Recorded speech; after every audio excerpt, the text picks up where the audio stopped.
O Senhor esteja convosco. Ele está no meio de nós.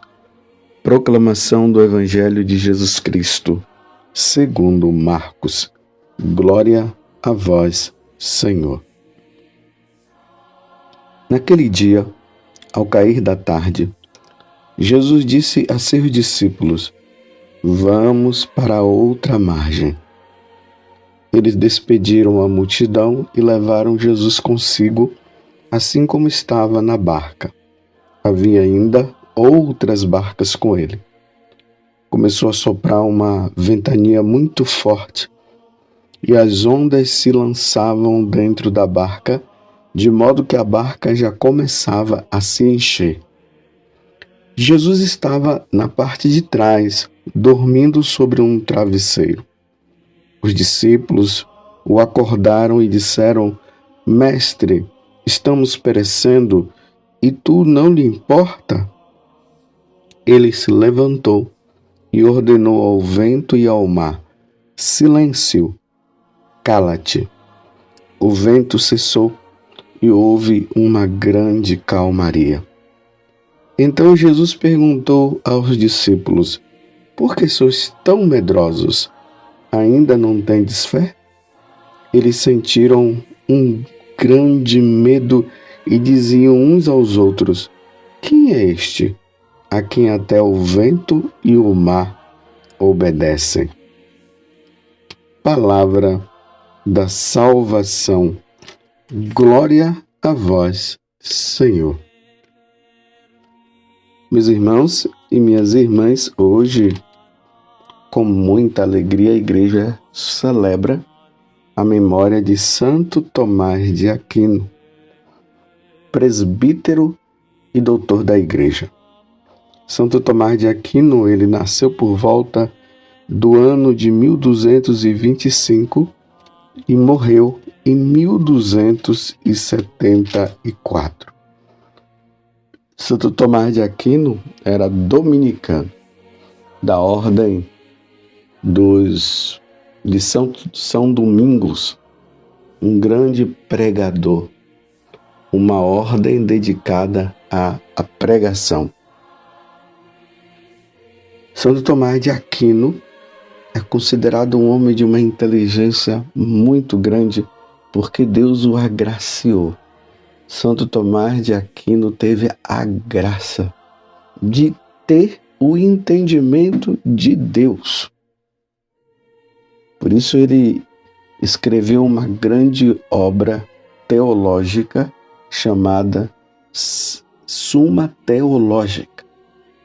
Ele conseguiu definir a Santíssima Trindade de forma espantosa, de forma grandiosa.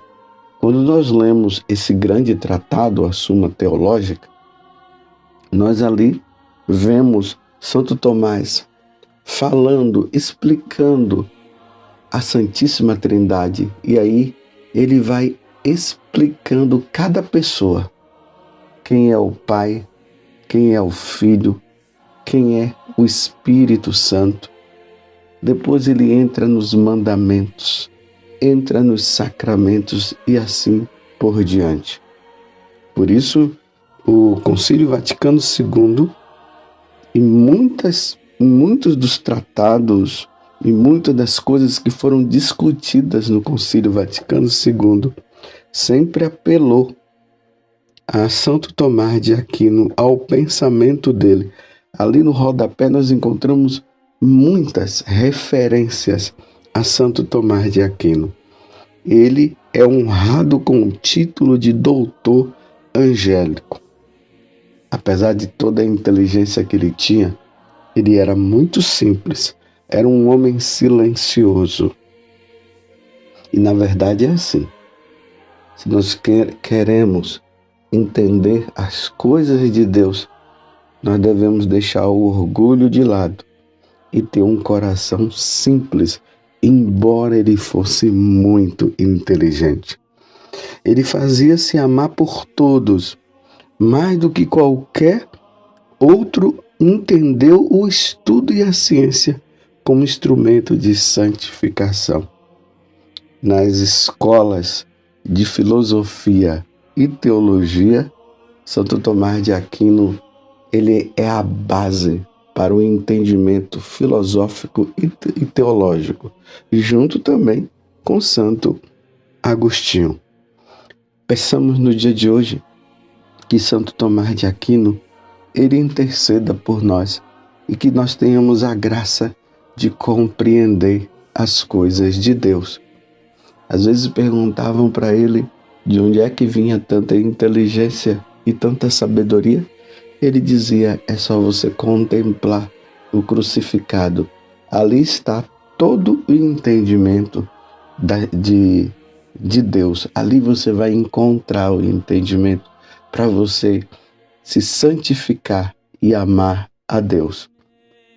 Diante da oração da coleta de hoje, eu quero encerrar esse pequeno momento pedindo a Deus a graça que através de Santo Tomás nós cheguemos ao conhecimento dele e à santificação e como recompensa o céu. A oração da coleta de hoje diz assim: ó Deus, que tornaste Santo Tomás de Aquino um modelo admirável pela procura da santidade e amor à ciência sagrada. Dai-nos compreender seus ensinamentos e seguir seus exemplos. Por nosso Senhor Jesus Cristo, vosso Filho, na unidade do Espírito Santo. Amém. O Evangelho de hoje nos ajuda a compreender que nós devemos ser inteiramente dependentes do Senhor.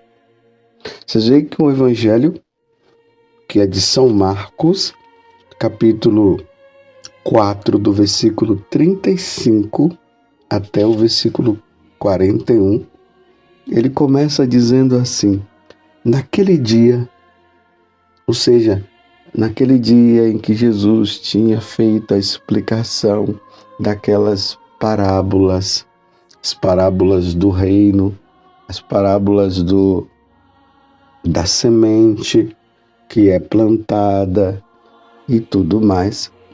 À tarde, que vai dizer, ao cair da tarde, Jesus disse a seus discípulos, vamos para a outra margem. Então eles entraram na barca. Lembremos que eu sempre estou falando nesses dias que São Marcos, ele vai narrando a vida de Jesus ali na região da Galileia, principalmente nessa região. Os outros também narram, claro, né? Os outros também narram. Mas ali a gente vê de forma assim bem específica os acontecimentos, os fatos de Jesus com a multidão, com os discípulos, ali na sinagoga, onde ele expulsou aquele diabo que estava no corpo daquele homem. Aí de repente ele já está ali na casa da sogra de Simão Pedro, porque a sinagoga fica do lado. E depois Jesus já está ali no mar da Galileia, pregando. Foi ali que ele chamou os apóstolos, Pedro, Tiago, João e os outros, que estavam pescando. Aí ele disse, de hoje em diante tu serás pescador de homens. Agora o fato, ele está ali, no mar mesmo. Eles entram na barca e vão ali navegando. De repente, começa a vir uma grande ventania e a água do mar já estava entrando dentro da barca. Teve uma peregrinação que eu fiz e tem um momento que nós navegamos ali no mar da Galileia para nós relembrarmos esses fatos da vida de Jesus. É um momento muito bom. Teve uma vez que quando nós fomos, começou a chover e veio aquela brisa, aquele ventinho, E ali nós na barca, né? A água ia balançando um pouco a barca e a gente ficava assim. Foi até bom porque nos ajudou a entender esse momento. Claro, não foi na proporção do que aconteceu com Jesus e os discípulos, mas foi para um pequeno entendimento para nós. É interessante que esse Mar da Galileia, que tem vários nomes, que se diz o Lago de Jesus, o Lago dos Discípulos, aí ele fala também o Lago de Tiberíades, o Mar da Galileia. Então, ele tem uma profundidade de 43 metros. Então, imagine uma pessoa que estaria numa situação meio difícil ali e, dependendo, né, se não sabe nadar, se não soubesse nadar, imagina, a pessoa descia 43 metros de profundidade. Então, é nesse lugar que vem esse vento. Agora, o importante é perceber que, enquanto os discípulos estavam amedrontados, apavorados, ali dentro da barca, porque o vento era forte, as águas estavam como que entrando, e eles poderiam ali se afogar. Imagina que Pedro, Tiago e João, eles eram pescadores, mas imagine eles todos ali amedrontados naquele momento. É ser humano, mas eles olham para Jesus. Aí Jesus estava na parte de trás da barca, e aqui São Marcos vai dizer o seguinte, que Jesus estava dormindo sobre um travesseiro. É até cômico, né? Um vento forte, as águas ali quase que entrando na barca, e você olha ali para trás e Jesus dormindo no travesseiro. Dá para entender isso? Se não fosse drástico, nós iríamos dizer que é cômico. Ou melhor, é drástica a situação e é cômica também. Ele na maior tranquilidade. E aí os discípulos olham para ele. E aí vão dizer: Mestre, estamos perecendo e tu não te importas? Vejam que eles estão chamando Jesus de mestre. Eles não estão chamando Jesus de Senhor, de Deus. Eles recorrem a Jesus porque Jesus já tinha feito tantos milagres, expulsado demônios e tantas outras coisas. Então agora ele diz: nos ajuda, e o senhor fica aí tranquilo. Mas ainda não havia um reconhecimento de que Jesus era Deus. Eles estavam no processo. E é depois ali da ressurreição que eles vão acreditar que Jesus realmente é Deus e Senhor. Mas por enquanto, essa compreensão estava ainda em desenvolvimento. Tanto que no final ele diz: quem é este, a quem até o vento e o mar obedecem? Quem é esse? Mas voltemos ao fato anterior. Então, depois que eles falam isso, Jesus se levanta e ordena ao vento e ao mar: silêncio, cala-te. E o vento cessou e houve uma grande calmaria. Foi isso que aconteceu. Se lembra que Jesus também usou dessa autoridade sobre os demônios? Silêncio, cala-te e sai. E os demônios saíam. Agora, Jesus vai vai em direção à natureza. Ele muda a situação da natureza naquele momento. Quem é que consegue chegar assim e dizer: vento, pare, ou mar, pare? Quem consegue? Ninguém. Aqui é uma prova da divindade de nosso Senhor Jesus Cristo. Porque tudo foi criado por Ele e para Ele. O que é visível e invisível.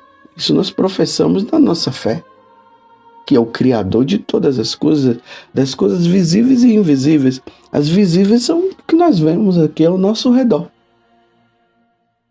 As invisíveis, os anjos que adoram diante da presença de Deus.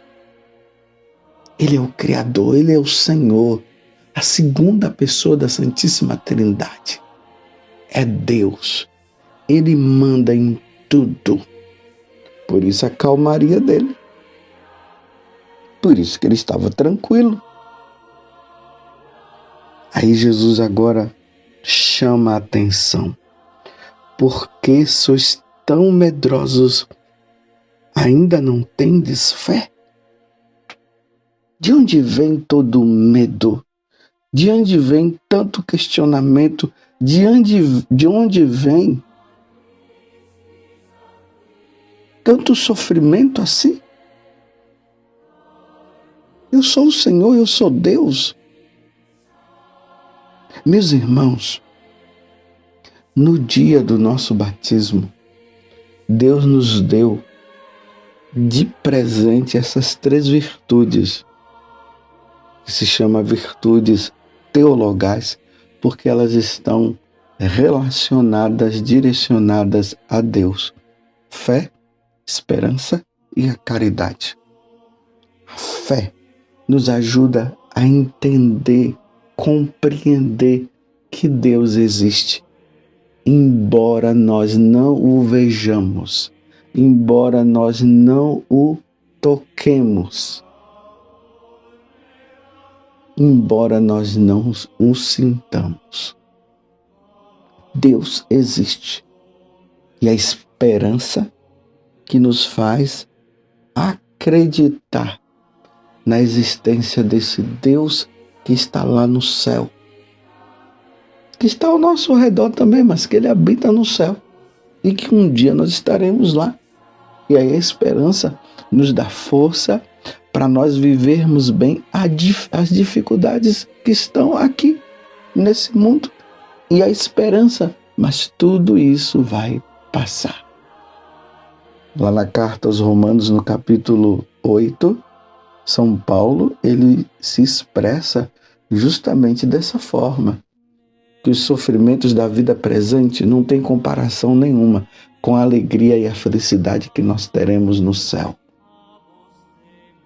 É baseando-se nisso que os mártires, eles iam e professavam a fé em nosso Senhor, sabendo que em poucos minutos eles estariam no céu junto com Deus.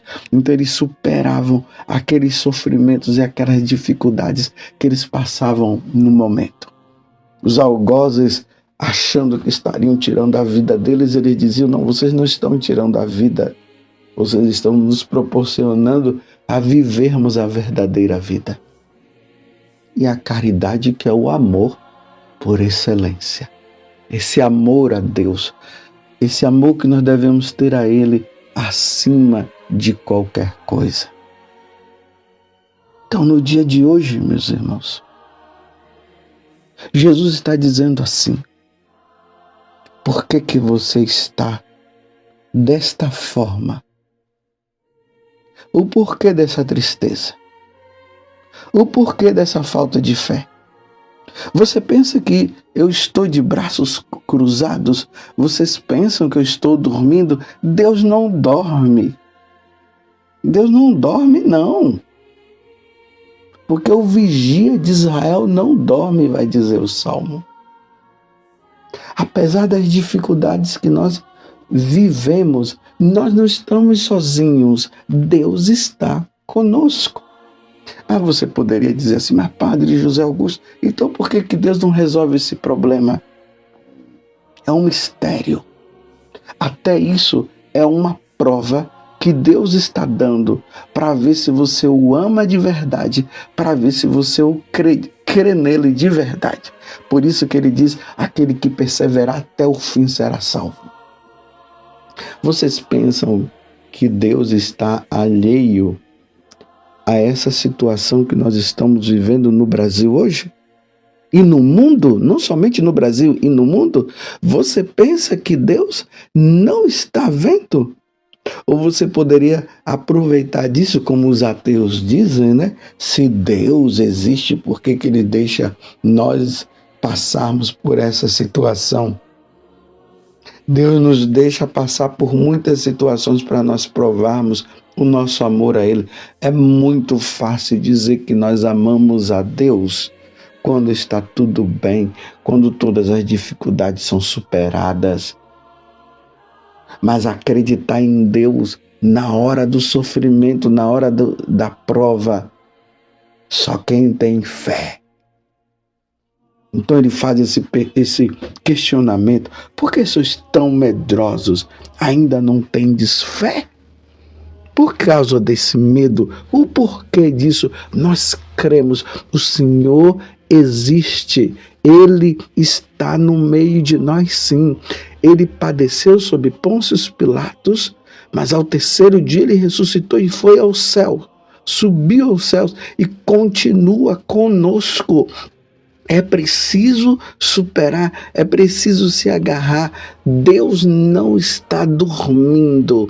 E diante de qualquer situação que você está passando, é hora de perseverar, é hora de rezar. Quantas pessoas que na hora da dificuldade começam a arrefecer na oração, já não vai mais na missa, já deixa de rezar o texto, fica com aquele vitimismo diante de Deus e fica dizendo Deus não existe, Deus não me ama. Deus não ama você como? Olhe para a cruz e ali está a prova do quanto Deus te ama.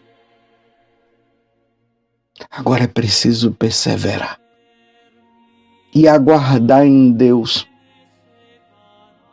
porque os apóstolos viam que ele estava dormindo, só que ele não estava.